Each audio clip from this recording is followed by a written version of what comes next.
Vinita ma'am, it is streaming live now. Yes, okay. Sir, should we start now? Yes.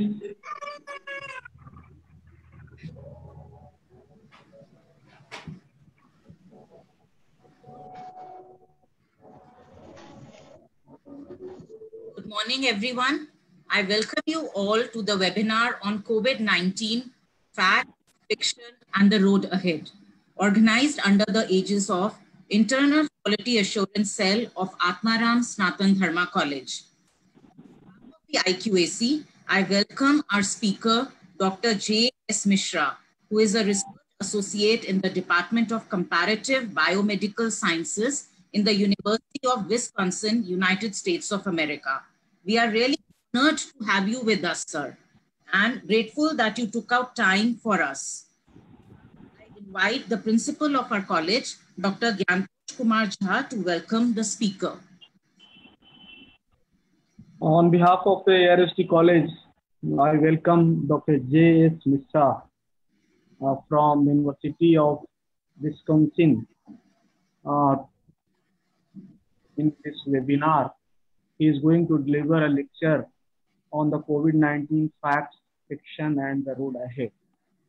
And I am grateful to you, Mr. Mishra, that you have given us time and given us opportunity also to hear you how you all are facing COVID-19 in USA and how study is going on this subject and how we should take this pandemic in our normal life. I am thankful to you. Once again, I welcome you and I invite you for your lecture. Thank you.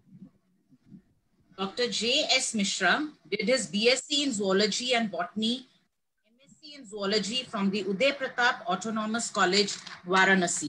Then he did his PhD in Life Sciences from the Jawaharlal Nehru University, New Delhi. After doing his PhD, Dr. Mishra did the postdoctoral in the Division of Reproductive Endocrinology, University of Texas, United States of America, and presently he is the research associate in the Department of Comparative Biomedical Sciences at Wisconsin. He has 23 publications in peer-reviewed journals and 2 patents to his credit. I welcome you again, sir, and invite you to speak on the topic COVID-19, facts, fiction, and the road ahead. Thank you, sir. Thank you so much, Dr. Vinita Toli, for the kind introduction. Thank you so much, Principal Sir, for your encouragement. And I would like to extend my great thanks to Dr. Raghavendra Pandey for helping me all the steps of this presentation. So I would like to start the talk as we already discussed about the topic. It's about COVID-19, facts, fiction, and the road ahead. So let's start with the nomenclature. Nowadays, we are always and every time listening about the name, that's COVID-19. So scientifically, it is derived from coronavirus disease 2019. So actually, the virus that is responsible for the disease is a different one that is called SARS-CoV-2, which is expanded as Severe Acute Respiratory Syndrome Coronavirus 2. This is not a new virus. Interestingly, we have been previously seen this virus for causing some other diseases also. So, but this time it has mutated in a different form. That's why it's a novel coronavirus. So specifically, this virus was first identified in 2019 in the Wuhan, China. Since then, COVID-19 has spread globally, resulting in the ongoing pandemic. So now let's just refresh our information about how severe this virus is. So this data I'm presenting here from Johns Hopkins University of Medicine. So these are the pioneer institutes which they are continuously monitoring the situation, and this is one of the most trusted sources of the current pandemic. So as you can see, more than 3.42 million cases has been reported around the globe. More than 243,000 people has been died, and almost the whole world is in the lockdown. Good news is that recovery rate is not that bad, and more than 1.09 million people has been recovered so far. So this virus has been lethal for sure, but their recovery is not that bad compared to the previous viruses we have seen. I will discuss about the details later. So let's see about the viruses. Uh, so viruses are the most abundant life form on the earth if there is consensus that they are living. So main thing with the viruses are that some scientists, and still there is a lot of scientific study going on, which says viruses are a link between living and non-living. They are not fully alive. They are outside the host cells, outside of the living organisms. They are totally dead. They cannot do any harm, and they do not show any sign of the life. They cannot reproduce, and they cannot make any product. But problem happens when these viruses find their way into some type of life system, either animals or the humans or anything. Then they are able to reproduce and they are able to cause the disease. So in definition, a virus is a tiny infectious agent that reproduces inside the cells of living host. So on the screen, there is general, very basic structure of the coronavirus. I am presenting this structure because this is important to understand why this is so much pathogenic and how we can tackle the situation. So if you see in the screen, so generally 2 or 3 components are necessary for a virus to function properly. So this is the gene. So this is the genetic material that is responsible for making the proteins, which is important for the virus itself, as well as for the disease that it causes. Second thing is the protective coating of the protein that is called capsid. So this round structure around the genetic material is called the capsid. It is made up of the protein and fat. But interestingly, some viruses are surrounded by an additional layer of envelope that is made up of the fat. So this fat is the key that we are using ourselves to protect. I will discuss later how, but this is important. Some viruses have, not all the viruses have this fat, but some viruses do have.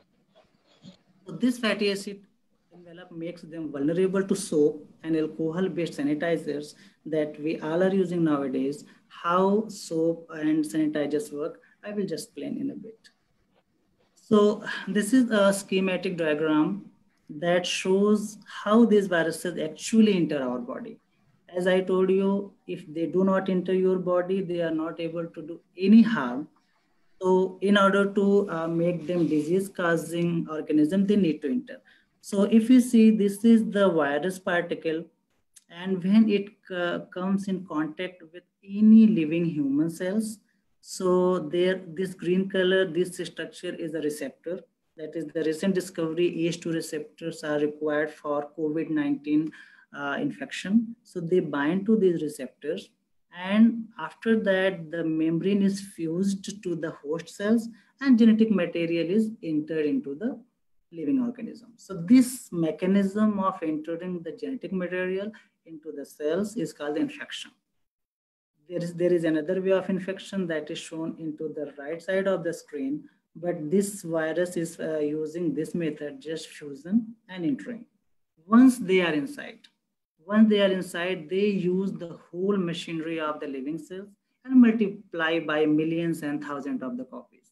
That is the reason once we are infected, we are a big source of infection for the others, because this virus is so much capable of using our system for their benefit. So this is another diagram that shows how they are doing the job. So they attach to the cells, they enter into the living cells, and this is RNA is the genetic material. So this RNA is used to make proteins, they make the protein, and they make multiple copies of themselves. So if you see, just one virus got entry,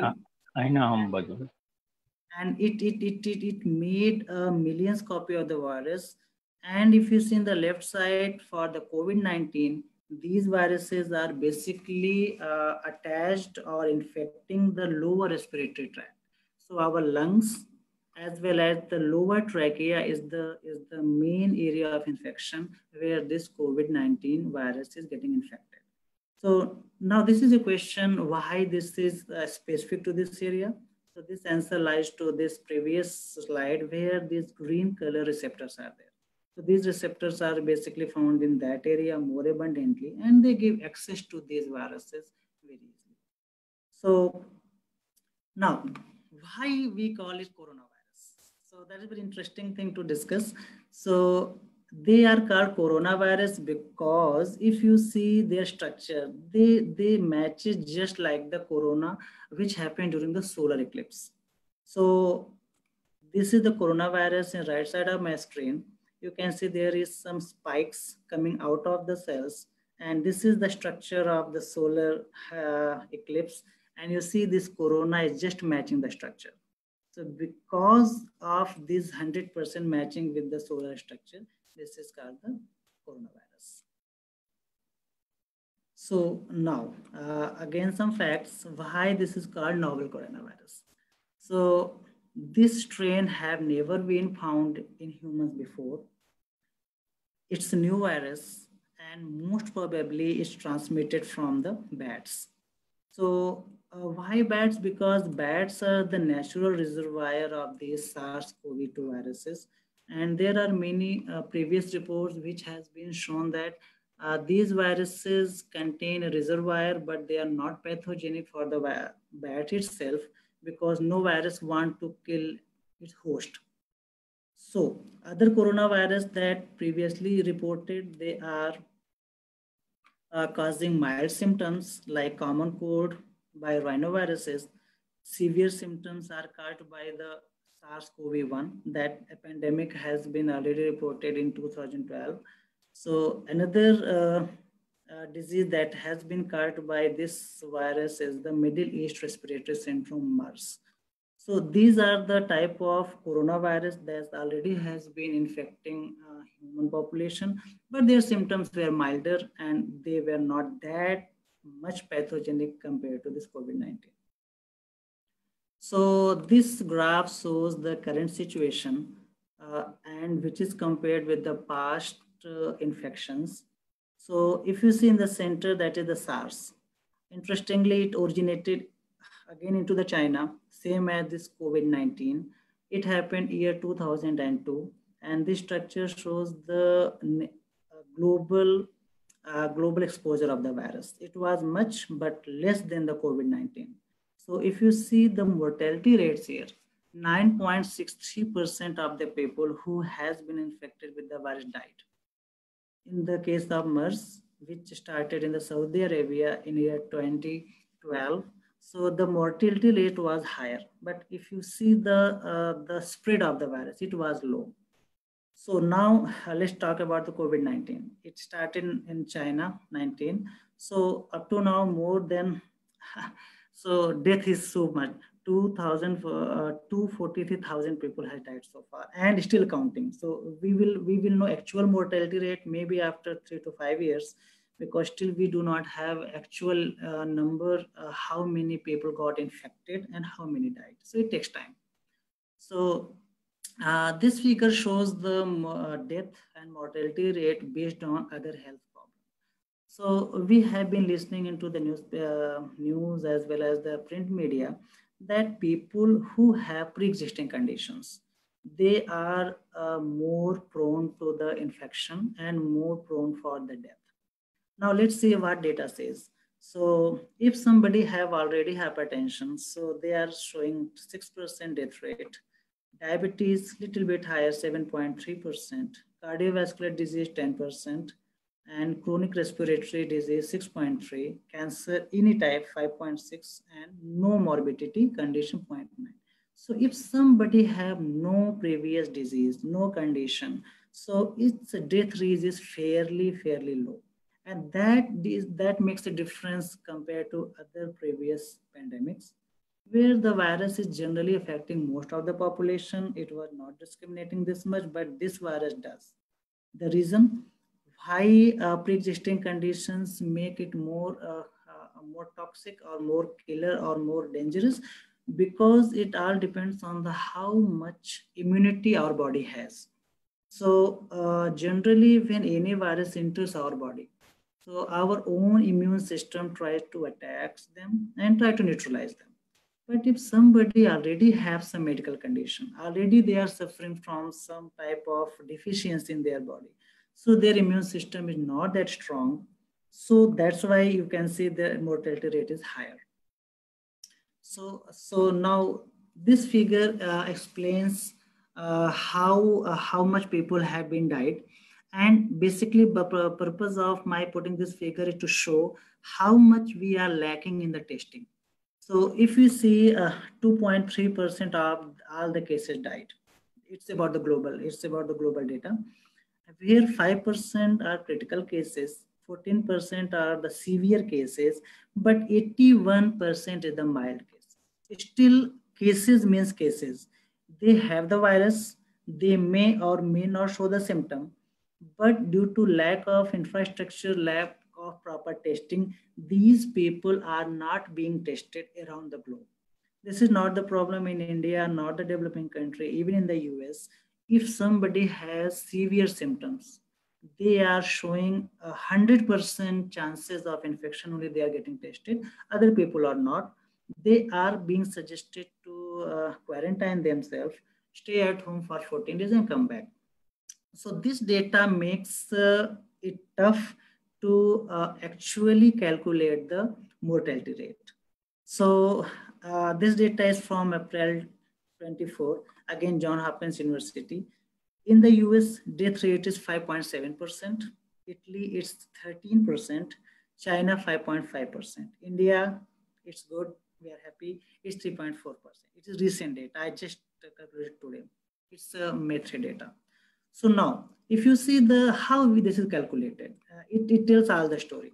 So mortality rate is always number of deaths compared to confirmed cases. As I showed you in a previous figure, a lot of people are not being tested. It means the number of confirmed cases are low because we did not test everything. Now, if we test a lot of people that is having mild or no symptoms, so this confirmed cases, this number will increase for sure. And when this number will increase, so mortality rate will go down. So currently we are expecting, if we can confirm all the cases around the globe, around the different, but in particular countries, only then we can calculate the actual death rate, and hopefully it will be far lower than we are currently seeing. So now let's talk about the practical thing, how we are going to survive this. How COVID-19 infection happens. So if you see in the figures, so droplets are generated during the coughing, during the sneezing, even during the talk. So the disease spread most commonly by close contact. Small droplets produced during coughing, sneezing, and talking. So talking, close contact, these generate the droplets. These droplets contain millions of particles of viruses, and these viruses, when they enter our body by breathing, by air, they can reach to our respiratory tract, the figure I showed, and they enter by the ACE receptor, and they start multiplying and produce again millions of copies. So loud talking releases more droplets than normal talking. And a recent study found that an uncovered cough can lead to droplets traveling to up to 15 feet. This is the 2020 study in Singapore. So they used a slow motion camera, and they found if a person is not covering the cough, so the droplets can travel up to 15 feet. So that is a little bit confusing, because current guideline around the globe says 6 feet is the safe distance, but it is not. It is not. So it can go longer. So this SARS-CoV-2 virus survives on surfaces also. It is not that only direct contact is important. So for example, if it is copper or cardboard, it will survive for a few hours without a trouble. If it is plastic or steel, it may survive for a few days, provided they have a natural temperature. They do not have extreme temperatures. So these are the some general list of COVID symptoms. Now, all newspapers have this one, but just why I wanted to show here to differentiate between the severe and the normal symptoms. So most common symptoms here is the fever. So if somebody is infected, 99% people will show the fever, first symptom. Loss of appetite, these are emerging new symptoms. Initially, they were not in the list of symptoms. Fatigue, common. Loss of smell, shortness of breath, cough, coughing up sputum, muscle ache and pain. So these are the common symptoms. Sometimes people confuse with this, the common cold and cough, normal fatigue, but they may be critical indicators of the infection. So, but when the virus multiplies millions of times, they have a lot of copies of themselves. They can lead to these severe symptoms. So that causes neural problems, which is including difficulty waking.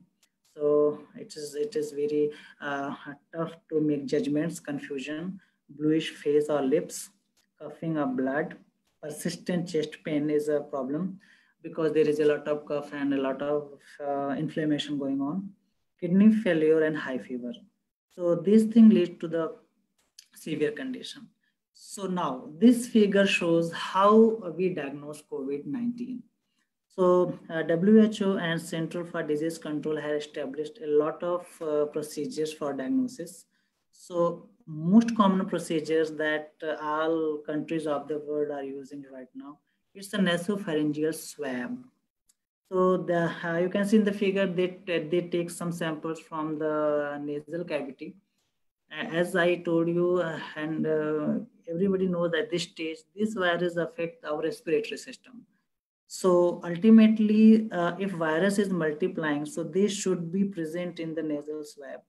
They are collected and then they are checked by a technique called as real-time reverse transcription polymerase chain reaction. That's the PCR.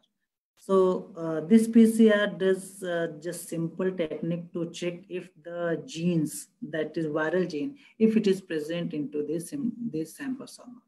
So it's a very straightforward. If I am infected with a virus, definitely the nasal cavity will have the virus, and when the sample is taken, it should have the genes of the virus also.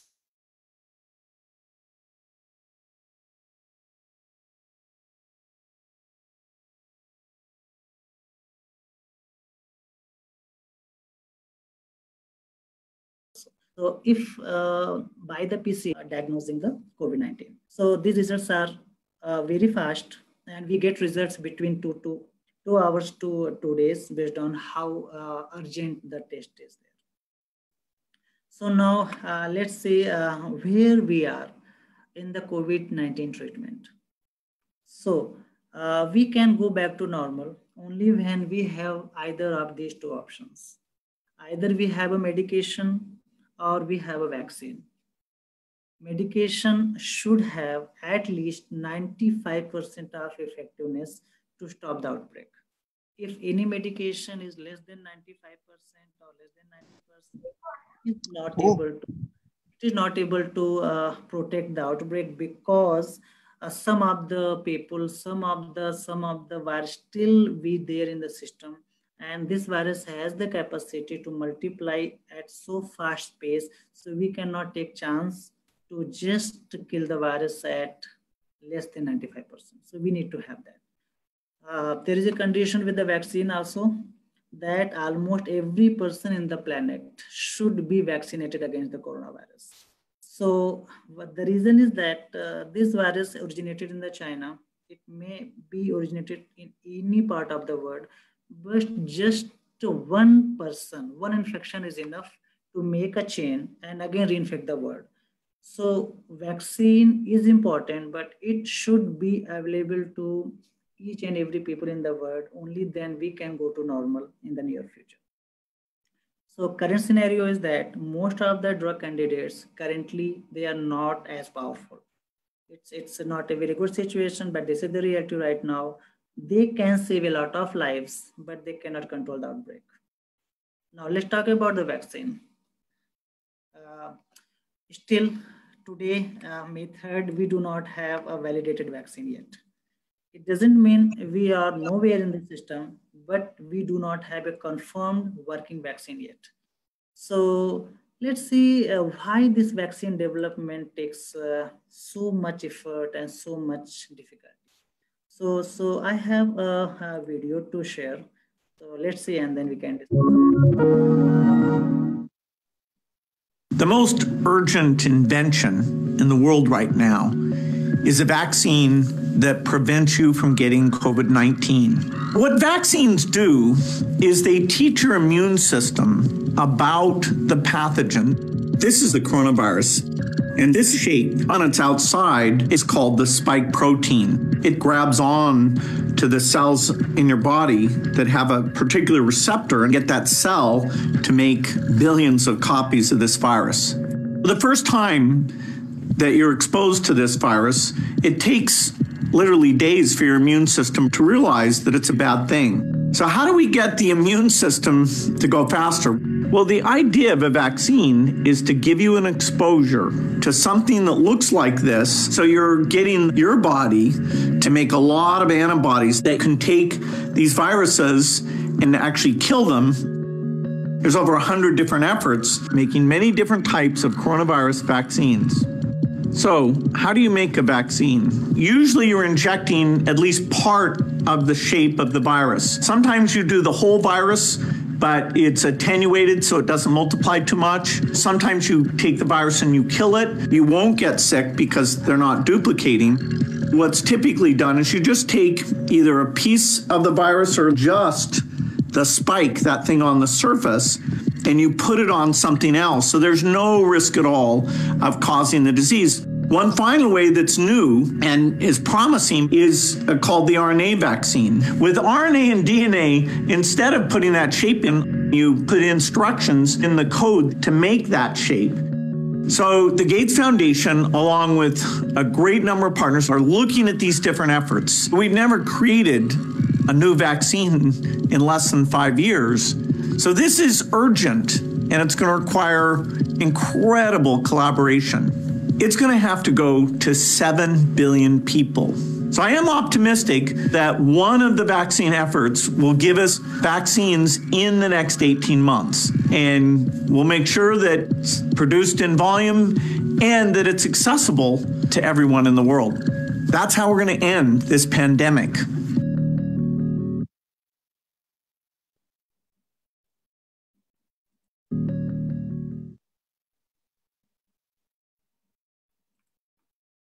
Yes, so that was Mr. Gates.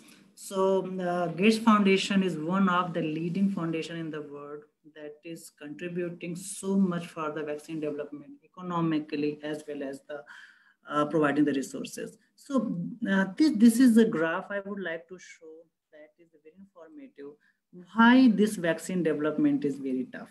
So this heading, if you see, the fastest vaccine we have ever developed is in the 5 years. So that makes us in the tough space. So 5 years from the start, January 2020, we got the sequence of the virus. So that is the first information we need to start developing a vaccine. And I'm trying to walk you through the steps. First of all, when we have a sequence, we have a disease. So when we identify some of the part of the virus, like gets showed here, so we inject that particular protein or RNA into the system, and we try to make antibodies against that. So when we have some of the antibodies, then we start preclinical trials. Preclinical trials is that we do not go into the actual laboratories to test on the humans.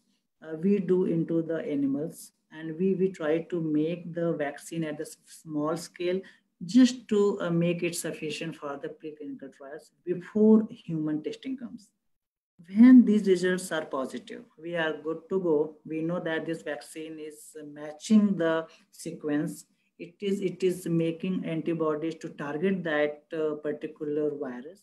Then we go to phase 1 trial. So as the title says, phase 1 trial is safety and dose selection. So we cannot give a vaccine to a patient without making sure it's safe. And previously, it has happened in 1976. There was some vaccine production which was so urgent that it was given to humans without making safety profile, and almost 36 people has been died. So since then, the criteria is very stringent. We have to go for phase 1 trial. After successful phase 1 trial, vaccine needs to go into the phase 2 trials where it goes to the small group efficacy. Efficacy means they are actual people that have the COVID-19 or any disease. They will be given this trial or developmental vaccine to check if this vaccine is able to help them decrease their symptoms. So as you see upside, little bit scale up is done at this stage for manufacturing purpose because we need some more amount of vaccine. After these people showing positive symptoms, we move to phase 3 trial, that is the large group efficacy.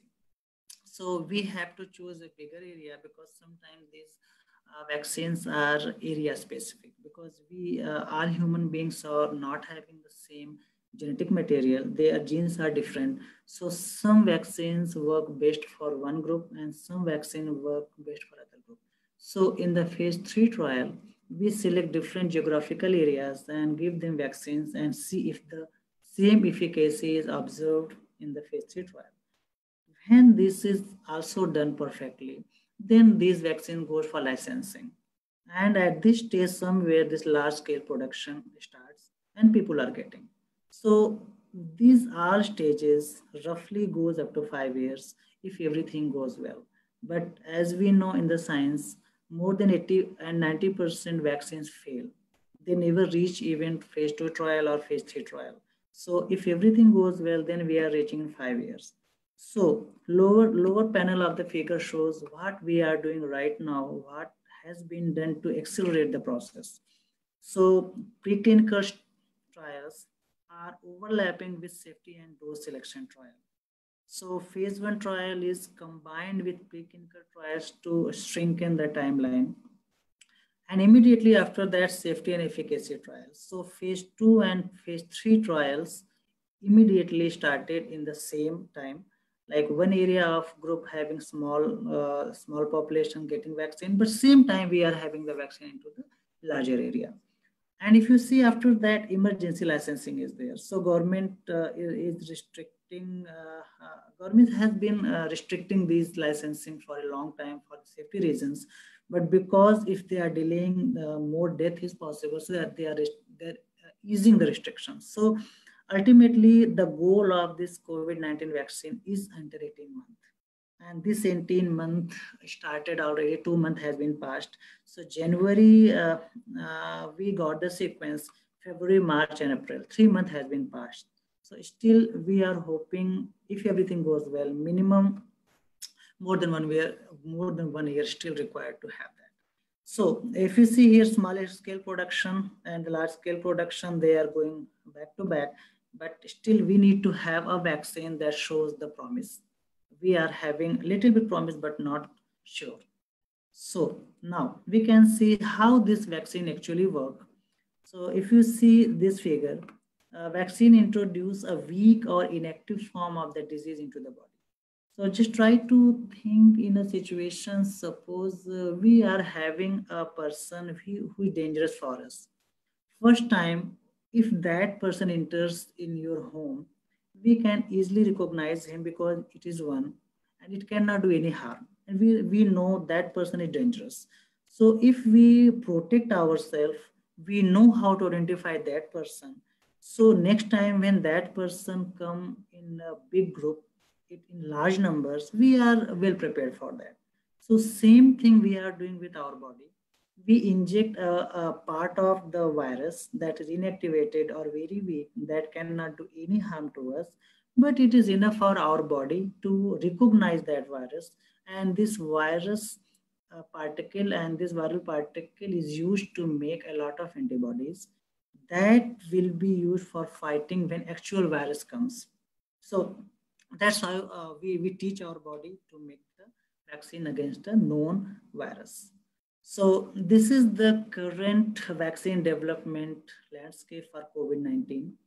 So this graph shows the number of projects running currently for the developing a vaccine. So this data shows April 8, 2020. So there were 115 vaccine candidates around the globe. So different companies and public sectors all are working to get some candidate vaccination. So if we see exploratory, so exploratory simply means they are still in the early trial. They have not gone even the clinical trial phase. There is no phase 1, no phase 2. They are just on the concept phase. If the sequence is matching, they can be tried. So second graph shows exploratory unconfirmed. So it simply means the data is not publicly available if these projects are still running or they have been stopped. But because they started, that's why the data is still here. So now third bar shows the preclinical samples. So that candidates of vaccine, which showed some promise, they have been tested into the non-humans preclinical samples. And now last bar is the phase 1. So actually there are just 5 candidates that has been showing the promise, and we are counting on these 5 candidates that some of them will show positive and a significant protection so that we can scale up very fast. So this 18-month timeline is based on significance control by one of these 5 vaccines. So this next data is a little bit recent landscape on April 12, 20 update. And if you see, still just 5 candidate vaccines on clinical evaluation. So we did not increase any new candidate for the vaccine development. We are still having just 5 candidate, and it's not a totally bad news because having more and non-functional is not good compared to having 1 or 2 that are showing a very good response. So we are hoping one of them will be going to the phase 1 and 2 trials very soon, and we can see some positive symptoms. So next. So what are the challenges? Why we are having just 5 candidates, and why they are not showing the positive sign? So first is the safety. So there are many candidates that can be tried into the humans. They have the capacity to block the virus progression, but it comes about the safety. So we still do not know if we inject those vaccine into the humans, what they are going to do. So this safety profile makes it tough to immediately develop a vaccine. Second is providing long-term protection. So what happens when we have a vaccine? So initially it shows protection, but after some time, these antibodies which are produced get diluted and virus can again come back, and next time when it comes, it has more severe consequences. So we want to have a vaccine that have long-term protection. That is again a limiting factor for vaccine development. And third is the older people. So we have been listening all around at the time that older people are having greater risk of this COVID-19. The reason, older people have less immune system, less active immune system. They are not able to fight by their own capacity. So, and unfortunately, with the vaccine development, older people show less response to these vaccines. Because as we discussed earlier, vaccines are as good as our bodies are as good, because they just teach us how to make more antibody to fight the vaccine, so fight the virus. If our body machinery is not that active, we do not have that power. So even then vaccination is there, our body is not able to make the proper antibodies. That's why if older people is not getting protected, so we are not reaching our desired goal. Next, how do you store it? So again, 7 billion population around the world, we have to make a vaccine that can be stored and transported safely. So up to now, whatever vaccines we are using, they are basically stored on 4 degree like normal freezer. But this COVID-19 vaccine, because that is an RNA vaccine, it is has a different requirement. It has to be at -20 temperature all the times to make it active. So that is the big challenge for vaccine developers, how they are going to transfer it to the remote areas of the world. Because if they are not able to vaccinate every person, this COVID-19 can come in 20 again, COVID-20. So that is the another challenge. And yeah, same thing, 7 billion doses we have to produce before we can say, yes, we have a vaccine. Vaccinating a population that is 10% of the total will not work. So that are the challenges we are facing right now. So now we know there are challenges. So we have to think alternative options also. What happens if a coronavirus vaccine is never developed? It is not new. We have been in this situation before. We do not have a vaccine for HIV/AIDS. Still, we do not have a vaccine for SARS and MERS. More than 2 to 3 decades have been since the disease developed, but still we do not have a vaccine. So there is fair chances that we will not have a vaccine for COVID-19. Reason is that very simple, because these viruses are so much unstable. They change their genetic material so frequently. So there is a challenge to make one vaccine that is able to protect us from all different strains of the viruses. So we have to have a plan B in case we are not able to develop a vaccine. So this plan B includes antiviral drugs. Just like we take antibiotics, we can take antiviral drugs, but that is not that simple. So compared to bacteria, that is very easily killed by antibacterial drugs. Viruses need at least 3 or 4 different type of antiviral medication, because as I told, they are not the same. They have little bit mutations and they change their genetic material. So the good news is that recently there is an experimental new drug. So that's called remdesivir, and that has been authorized from the FDA for emergency use to treat the patient who are already confirmed with COVID-19 and under hospitalization.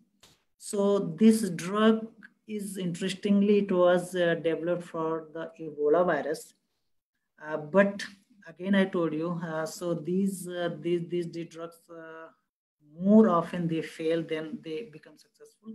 So this antiviral medication did not work for the Ebola virus. But when some group of scientists tried this antiviral medication for the COVID-19, it showed a positive symptoms. And as you see, the data shows a government-funded study found that the patients who took remdesivir recovered faster than patients who do not. So placebo control trial happened, and the people who got this actually recovered faster. So still it is not able to completely block the COVID-19 disease, but it is able to reduce the severity of the disease. So reduce the symptom so that our body is able to fight back with the virus, and most of the people are able to recover it. So it gives us a hope that in case if we do not have a vaccine in near future, so we can at least decrease the spread of the COVID-19 by using antivirals, specifically this new investigational drug. So Gilead Pharmaceuticals is the company who developed this, and currently they are doing mass scale production. And due to their positive data, so this remdesivir has become the world's first authorized therapy treatment for COVID-19. So officially we have a treatment now, but still, as we discussed, it has to be 95% safe. Otherwise, it will not be effective totally. So as we discussed, maximum we can develop a vaccine in 18 months and longer. So what we can do? So we cannot wait that long and do nothing. So what to do? So at this time, we have to depend on this antiviral drug, as well as we have to follow these guidelines like we are doing all the times. Avoid close contact because droplets can generate and they can easily infect. Wear cloth face covering in public places.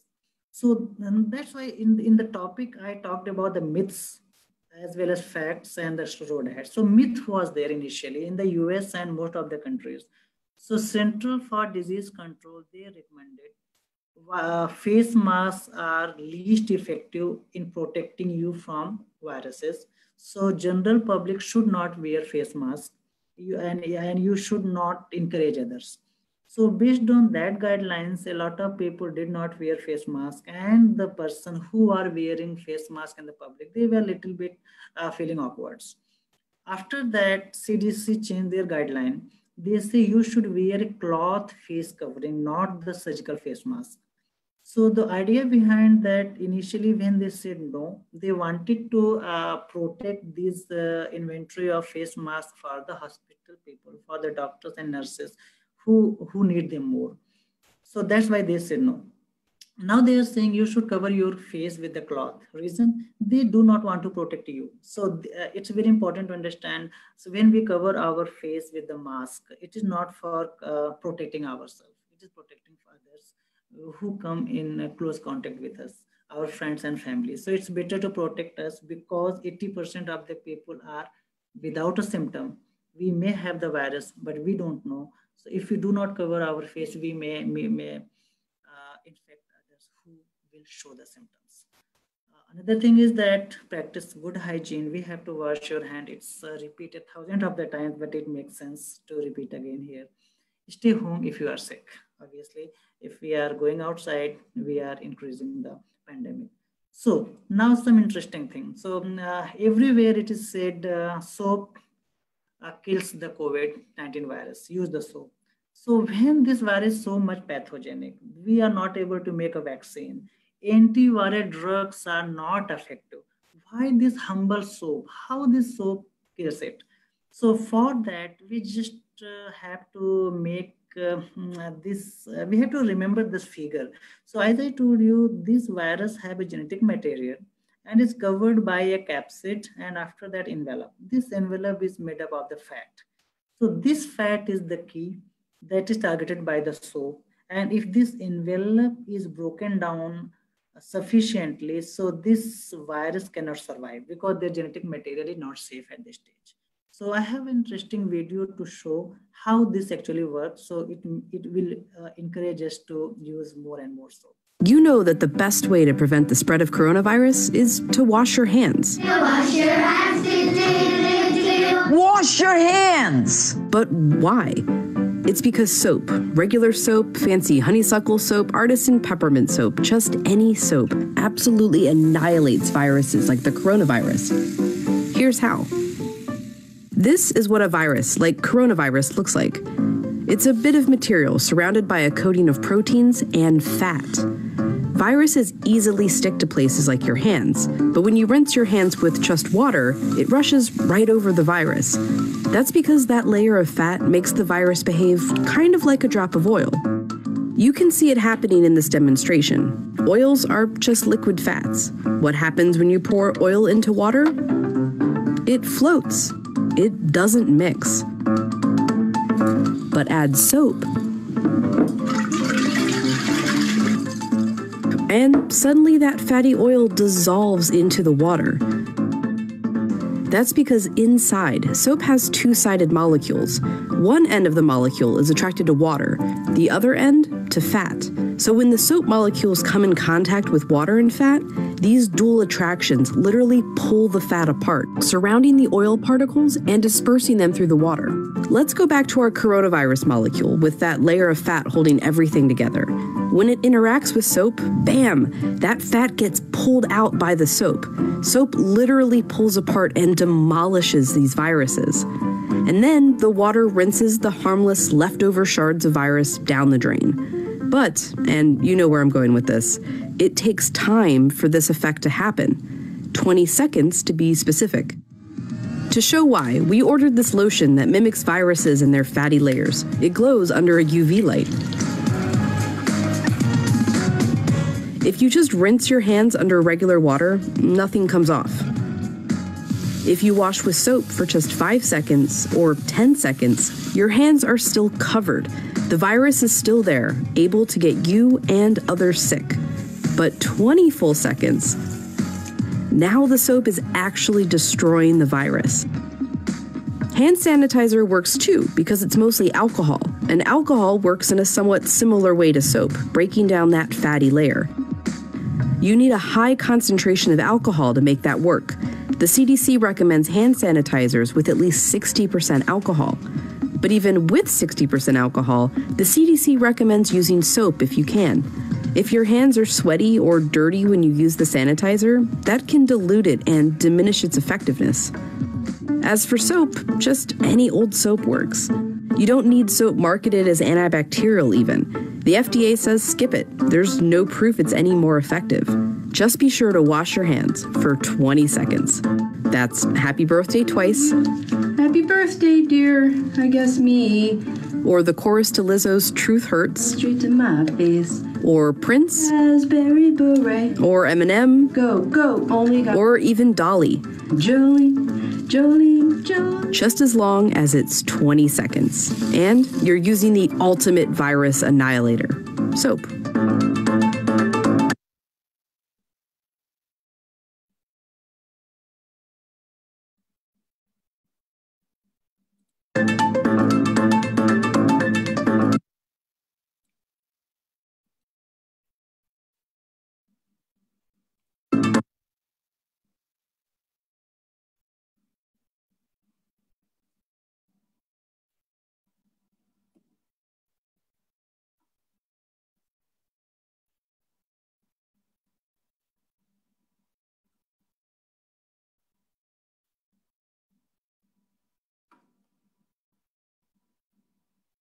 Perfect.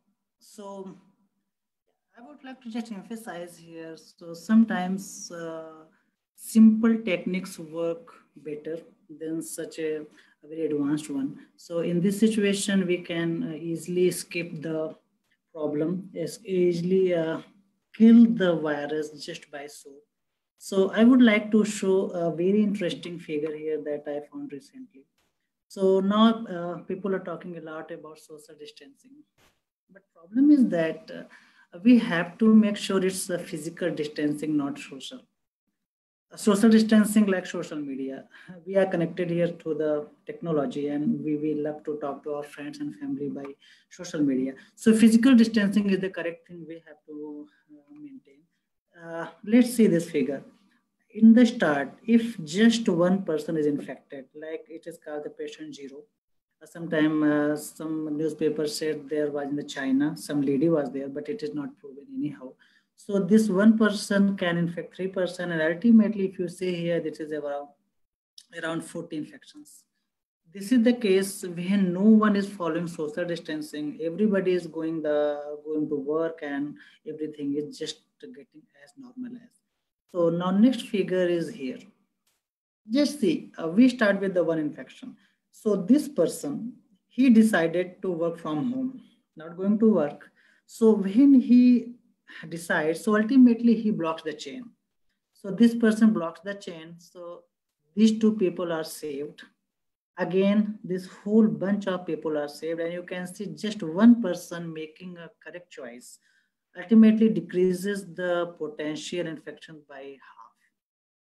Again, this person did not follow, it went here. But again, if this person stops, it can lower the infection rate, not the full. So ultimately, the whole idea is that sometimes it feels like it is not worth doing distancing. But if we can just block one chain, ultimately we are able to block a significant amount of the infection. So in the meantime, up to the time we do not have a vaccine, we do not have a proper antiviral drug, we have to keep on doing this distancing, not social, but physical distancing. So this is another interesting figure I would like to show. We have been listening and reading a lot of information about flattening the curve. So all people are talking about if curves are flattened, so it indicates a good signal. But what exactly it means? So the left side of the figure, this left axis shows the active cases. This is denominated by this graph, and this is the time. So if there is a lot of active cases, then what will happen? This lower green area shows the capacity of your hospitals, capacity of your doctors to intervene them. So if suddenly there is a peak, they are not able to mitigate it. Their beds are not enough, ventilators are not there. So it will result in a lot of deaths. But if we somehow do isolation due to quarantine or due to physical distancing, somehow flatten the curve. So what will happen? A number of cases may be same, but instead of having in one round, they can go into the long time points. So if they are having in this long duration, then you can see the capacity of the healthcare is still under the control, and most of the people can be saved just because of the flattening the curve. So problematically, currently in the world, we do not have flattening of the curve in most of the world. I hope with this long lockdown and other things that happening in India, we will be able to flatten the curve. But it is too early to say if we are able to do it perfectly or not. So this next figure says uh, the lockdown, the physical distancing, and the other things, how they affect it. So this figure shows the effect of inadequate medication. Like, so countries locked down for just 2 weeks, 3 weeks, it opens. So when it opens, the right figure shows what will happen. So because there is not complete lockdown, it may come back, and it will come back a little bit higher than the previous one. So that is the reason most of the countries are worried when they reopen the country, when they go back to normal, they are worried if the resurgence may happen. So that's why it's so important that if lockdown is happening, it should be so strict, so complete, so that there is no chance of resurgence when they are open.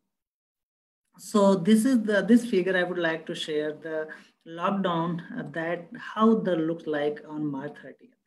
So we can see our country India. So that is showing national lockdown, dark blue color, and this light blue color show the substantial lockdown and no lockdown. So this a big part of the US. It was not in the lockdown. It was just business as usual. And if you see March 30 and today is the May 4th. So in 1 month, number of cases has significantly increased in those areas only where there was no lockdown or just a little bit lockdown, not complete lockdown. So this data clearly indicates lockdown actually works if we are able to protect others just by minimizing our contact or minimizing our outings. So current states in the US, what's happening in the US right now? So more than 97% of the US population is currently under stay at home or shelter in place order. Now they are doing it, but still it is not mandatory. It's totally optional again this stage. So as we all are reading everywhere, economy is dipping and the people are protesting against the economic shutdown. So these protests are very common in US right now.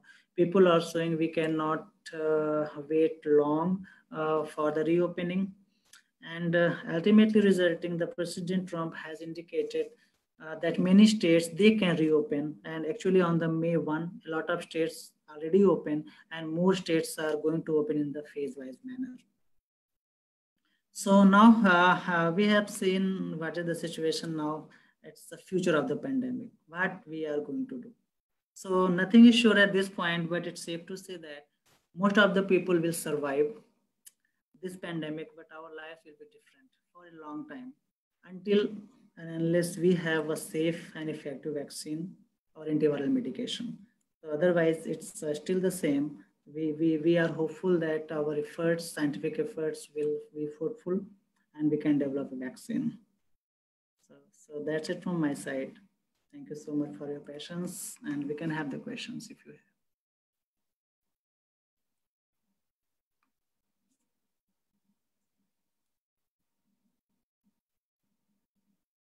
Any questions, please?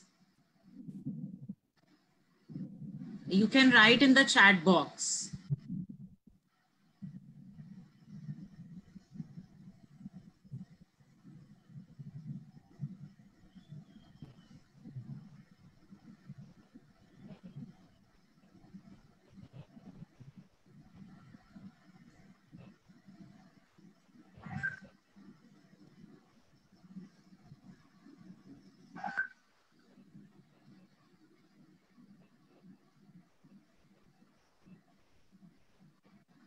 Or you can raise your hands if there are any questions.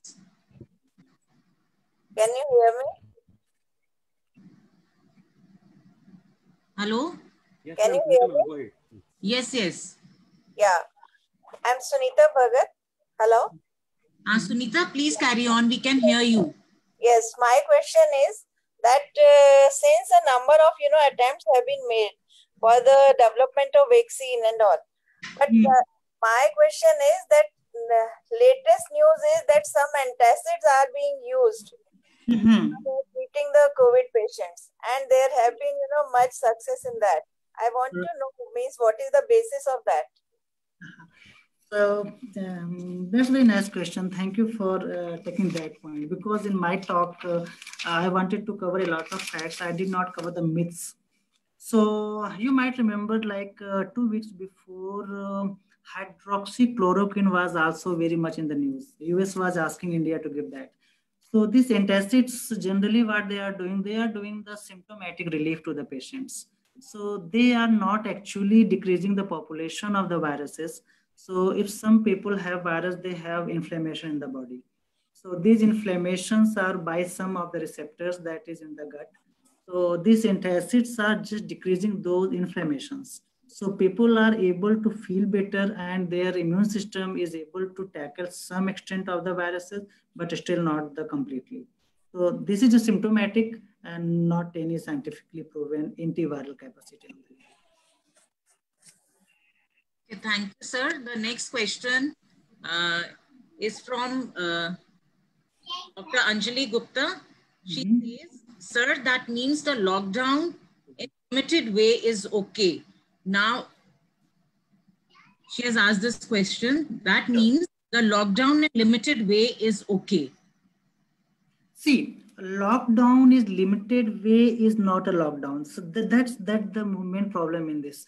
So when this US showed a little bit different approach, that they have suggested people not to go out, stay at home. So many people that are actually in the authority in the field, they say, if you do it right, you have to do it once for 14 days or 21 days and you are done. But if you do it incompletely, you are doing in batches, you may have to do it for a longer time or multiple phases. So I would answer in this question that lockdown only works when everybody is at home for at least 14 days of the time, because the virus shows the symptom by that time and we will know if we have the disease or not. So it is good if it is complete lockdown for 14 days. Otherwise, it's not. Thank you, sir. Sir, there is another question from Komal Sharma. How will it take to completely wipe this off, and for the people to take preventive measures with their hands? That means washing hands again and again. True, ma'am. So I cannot emphasize enough for the precautions that we can take with the washing. So there is a data I would like to share. Average person 20 times he or she touches face in 1 hour. Average time. It is this automatic function. You don't have to do anything. So only thing that I showed the video, washing hands every time we can humanly. So that is the only way we can protect ourselves. Another thing, some people suggested that suppose we are opening a door, we are opening up some car or somewhere. Try to use your non-dominant hand. Suppose you are right-hander, always do right hand. Try to use the left hand to open the door, open the car, open the thing. So when you are going to touch your face, your nose, you are using your right hand, and that is less chances to infect. So wash your hand as much as possible. Use non-dominant hand, And ultimately, 6 feet is not a magic number. Be as long as possible, cover your face, whatever material we have. That is the only thing right now we can suggest. Thank you, sir. There is another question from Purushottam. Sir, is it right to say eventually everyone will get affected by this virus? Again, can you please repeat, ma'am? Sir, is it right to say eventually everyone will get affected by this virus? Good. So if the question is only about affect, so I'm not, I'm trying to differentiate between infected versus affected. If you want to say affected, 100% everyone got affected, but infected, no. Everyone will not be infected with the virus. It never happened in the history, even with the highest infectious disease like Ebola and other things. So a significant number of people will be saved. A significant number of people will be having no symptoms and they will be perfectly fine. So it is not a case. I would not say that this is the case. So, yeah, it will be, mostly people will be okay without infection. Thank you, sir. This is a positive sign. Next. Yeah, ma'am. Yeah, I would like just to add one thing. There is one it's a professor of infectious disease. He said one line. So virus never go to your home to infect you. You have to go out to take the virus. So that is the key message. It will never come to you. So if we are protecting ourselves, there is no way it can enter.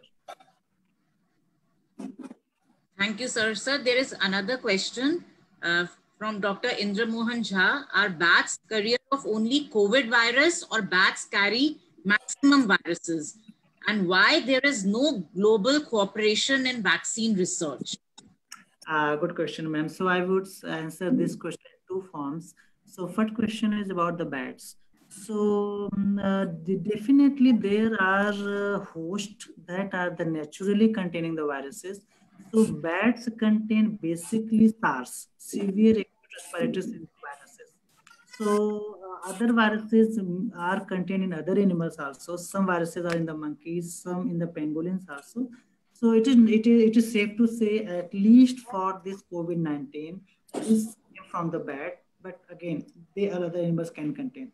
Second question I would answer, this is not the case. There is not a global cooperation. We are having a very tight and very positive global cooperation for the vaccine development. And the video I shared, Dr. Bill Gates. So basically, he is the coordinator of the biggest effort being made in the world right now. So all countries are sharing data in the real time. And all countries are sharing the sequence and project development, and we are having a tight coordination. So it is the case. It is not that we are not cooperating. It's Sir, there is another question from Mange. Sir, after sanitizing our hands from sanitizer, can we eat anything immediately using the sanitized hands, or we should wash hands? That is a very nice question. So sanitizer, if they have more than 60% of alcohol, it has to be there at least 30 seconds. 30 seconds. So 30 seconds is a time that is required to disintegrate the viruses. And that is also a time that will completely dry your hands. So if you have used a good quantity of sanitizer, and if you just rub for 30 seconds, chances are there your hand will be dry. If you are thinking your hands are still not dry, it means you have not completed the 30 seconds. So make sure that is completely dry. Only then you are able to eat, and that make sure your hands are actually disinfected. Thank you, sir, for this valuable information. Next question is from Mr. Neeraj Mishra. Any effect of sunlight on coronavirus?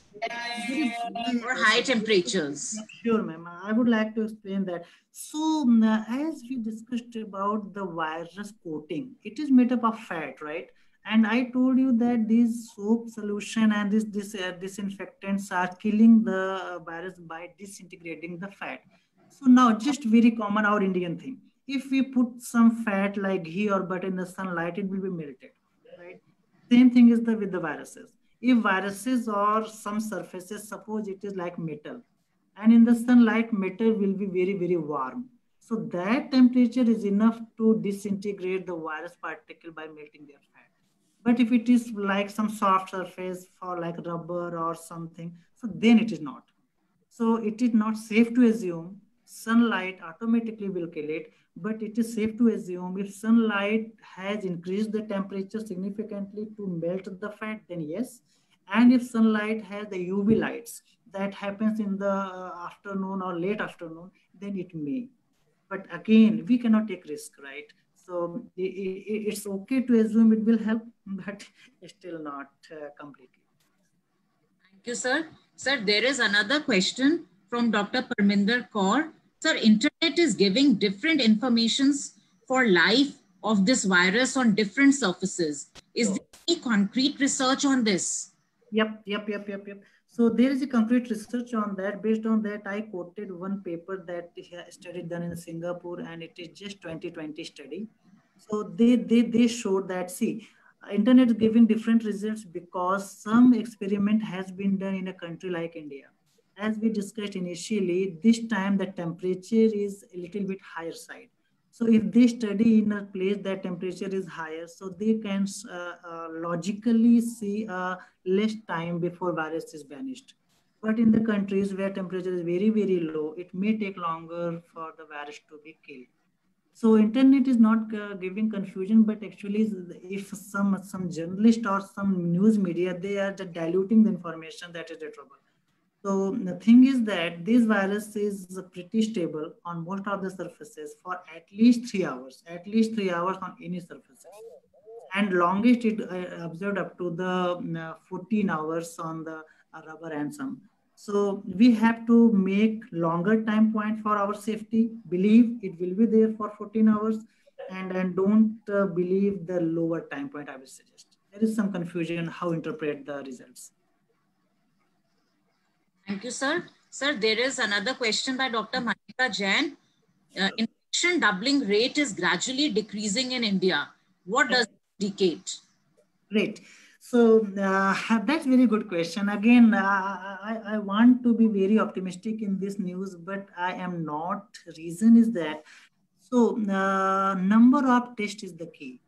If they are testing only those people who are severely sick, which happens initially, then you can assume that more people will be shown positive.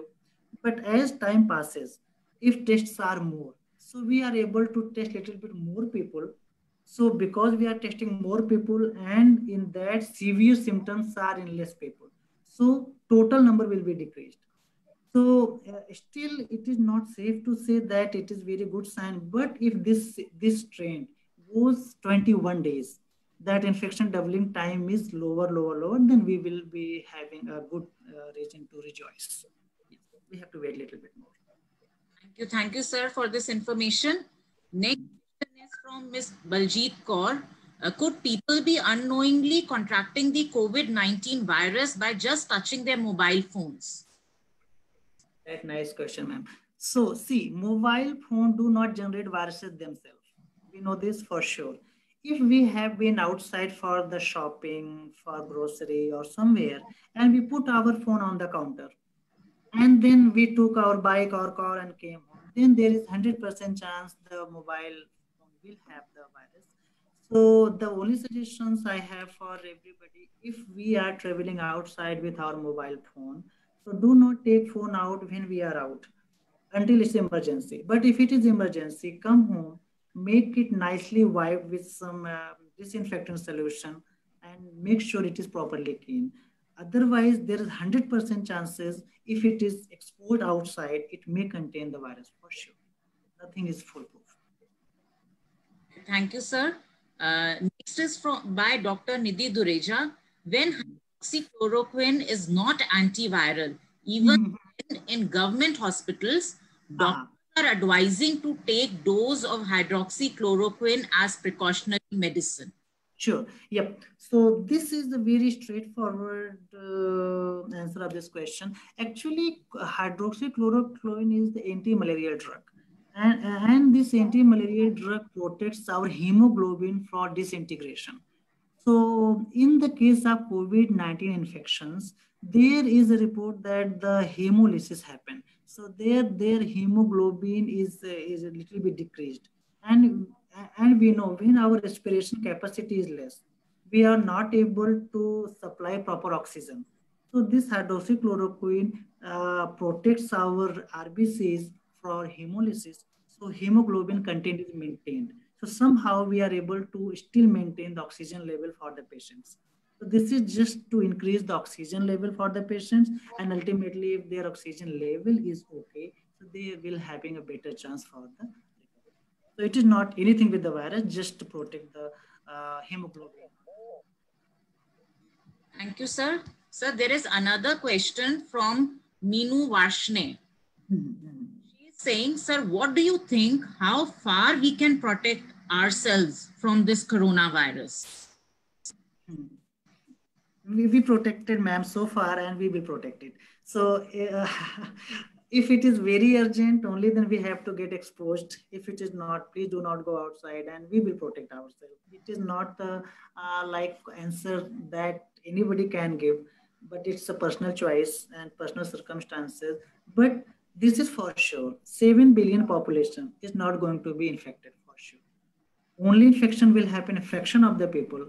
And if we just do wisely what we are doing, we make sure we are taking care of others, then it will not be. We will be able to save ourselves for sure. Because somebody asking this question, it means he or she have that type of understanding and is careful. So only people are infected who are careless at this stage, I will say. Thank you, sir. Sir, there is another question by Dr. Apala Naidu. Recently, Oxford University has started the clinical tests. Or we have to wait for 18 months because they were saying that probably in September it will be out. I also read it.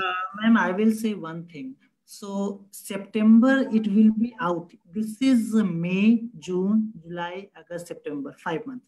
So when this vaccine comes in the market, first thing they will be given to the healthcare professionals and doctors because they have the highest risk of infection. After that, they will be given to the old age people because they are again others. So to make sure all the people, 7 billion people, we have to wait minimum. And again, so whatever they are talking about in the September, they are just making sure it is actually effective and working. It doesn't mean it has the licensing to be used in the actual human beings. It minimum is 18 months, not less than that, for sure. Thank you, sir. Sir, there is a question from Mr. Amit Dwivedi. Many people are disinfecting their vegetables with soap water. Is it a safe way? Soap water is not required, but warm water is a better way for immediately decrease the virus population if they are infected. Sir, some are adding salt also to warm water. Yeah. Salt have no clinical scientific evidence. Warm water, again, it will melt the fat, it will disintegrate the virus. Only good thing I suggest when something come into the home, rinse it with the warm water, keep in the fridge, and don't use salad at this time. Salad and uncooked vegetables are basically problematic, but if you cook properly, there is nothing to worry. So the only thing, if some fruits are there, I will strongly suggest to use a little bit more hot water and longer time because we are using it raw. And if you can peel your fruits, that is a little bit extra precaution that will go a long way. Otherwise, soap is not required for them. Thank you, sir. Thank you, sir, for this valuable information. Now, another question by Renu Agarwal. She's recently there is a news of plasma therapy used to treat COVID-19 patients. How successful it would be? Like in Delhi, they are using it. I appreciate for bringing this point. Actually, when we talk about the plasma therapy, it's a very basic and good scientific concept. Suppose I'm infected with a virus, and if I am recovered, two options are there. Either I will go, or I will recover. If I recover, it means my body has the capacity to fight back the virus, right? And this capacity comes from antibodies. So what people are doing, they are taking blood from the people who has been recovered from this virus and isolating the plasma, assuming that they have the antibodies for them. But problem is that this virus can reinfect with the same person. And sometimes these antibodies are not that enough that they can protect the multiplication potential of the new virus. Until unless my body is able to make copies of the antibody myself, I will be not 100% protected by the plasma given by someone. But in theory, this may work for the mild infections initially, but not for the severe infection. That's why this plasma therapy is currently not in that traction. It's a proof of concept. It may work, but for very, very minor symptoms. Thank you, sir. Sir, there is another question by Ashutosh Vishwabandhu. Is this virus mutating and does it have multiple strains? If so, will it make the vaccine development more challenging? Sure, ma'am. That is a very good question. So if we compare this with the common cold or flu virus and other viruses, so their mutation rate is very, very low. So this study was, this data was confirmed by comparing the China Wuhan virus from the patient and the US virus. So they have the same strain. So compared to other viruses, their mutation capacity is significantly low, but still because they are RNA viruses, they can mutate a little bit. So I will answer this way. Yes, they mutate, but very, very low.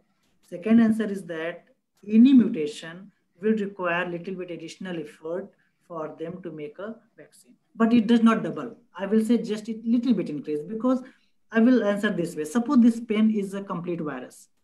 So if this one tip is changed, so it is a new virus, but vaccine may be developed from this area, which is not the different. So if we are using that area, which is same in both, it will be still effective. So it is not the case that mutation always makes it tough, but generally it makes tough. Thank you, sir. So another question by Ms. Manjula Sholapurkar. Her question is regarding the approaching humid season in India. Is there greater likelihood of the virus surviving longer under those conditions, humid conditions? Yes, ma'am. That's totally valid question, and I will say yes, because if temperature is a little bit milder, fat is stabilized, and it has more favorable condition to survive longer. So yes, there is some indication that warm temperature is harmful for the virus. Humid is better. Yes, little bit better. That's why Dr. Anthony Fauci, he is the one of the most knowledgeable person of infectious disease. He suggested that in the November and October, there is a fair chance that the second wave of virus will come, because to that time, mostly temperature will be going down. So yes, there is a fair chances. This is the last question. We know that it must be around 2 a.m. in USA. We are disturbed. Yes, that's sacrificing fine. Your sleep for us. No, that's totally fine. So this is the last question from Mahima Mishra. How can a poor family with more family numbers maintain physical distancing in a very small area or a room? Because it's difficult.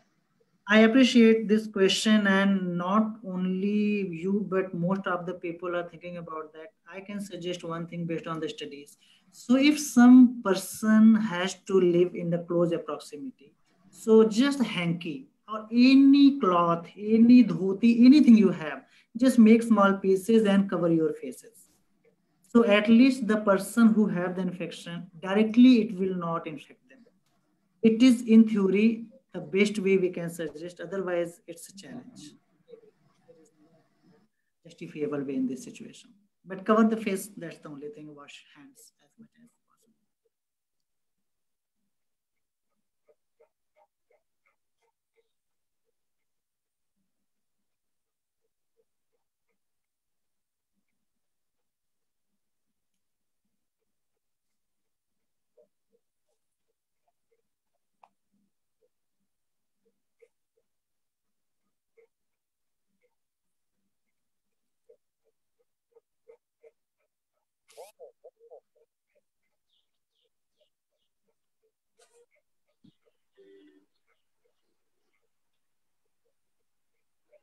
Hello.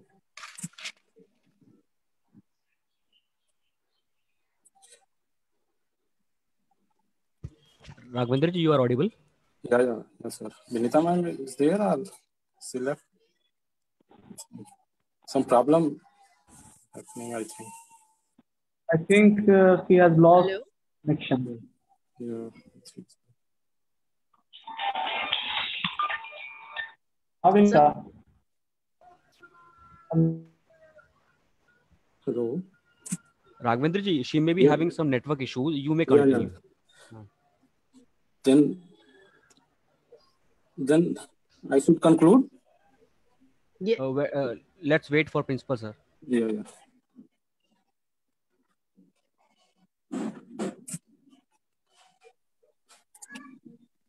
Hello?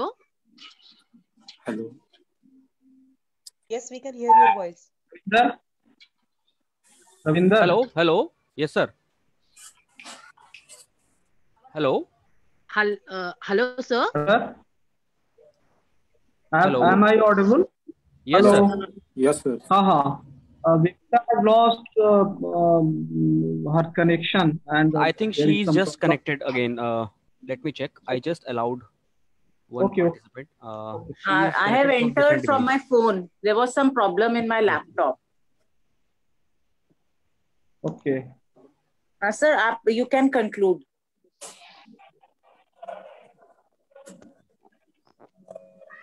We should request Dr. Mishra to conclude his lecture. Hello. Dr. Mishra, are you or what? Are you able to hear me? Okay. I would like to give you thanks for your insightful and very informative lecture in this webinar. And we all have benefited, and we all have learned from your lecture. So many information we got and so many things we have learned. Thank you so much on behalf of our college, on behalf of our students. I want to give you. Thank you so much, thanks. sir, for giving me this opportunity. I am really very happy to share some of my thoughts with all of us. I have also learned a lot. And thank you so much, Vinita ma'am. Thank you so much, Thank you, sir. Thank you, sir. Thank you for the whole committee for this nice arrangement. And I really appreciate this effort in this lockdown. We are all benefiting from each other. And sir, your lecture was really very down to earth, very simple, and we could easily correlate with it. That was the best part of it. Thank you, ma'am. I did not want to discuss science at this topic. I wanted to make it like conversational. So thank you so much, ma'am. Thank you, sir. Thank you, sir. Thank you, Dr. Mishra, for your valuable lecture and nice discussion. Thank you, Dr. Raghavan. Thank you. Thank you.